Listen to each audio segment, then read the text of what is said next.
বর্তমান আবার আপনাদের স্যার বয়স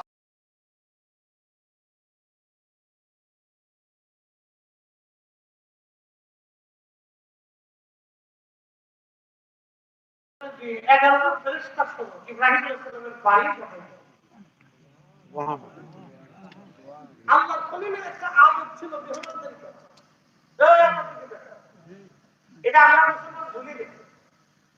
অনেকে ভাবেন যে খাওয়ালে একটু বেদা পেয়ে একটু দাহাতি ভুল করে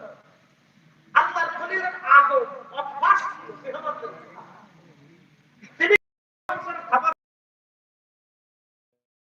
প্রতিনিয়ত ডেকে ডেকে ঘরে এনে সহিহ বুখারীতে আল্লাহ রাসূল বলেছেন উম্মতরে ভাইকে একটা কুরবান দিয়ে হলেও খাওয়াইয়া হলেও তুমি আল্লাহ জান্নাত থেকে বাঁচাও সুবহানাল্লাহ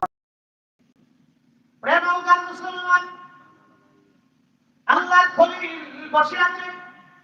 জিবরাইল মানুষের ভেতরে আর বাকি ফেরেশতারা যুবকের সুরত করে আল্লাহর খলিলের সামনে যা সালাম দিলেন আসসালামু আলাইকুম ওয়া রাহমাতুল্লাহ সালামের জবাব দিলেন তোমরা কারা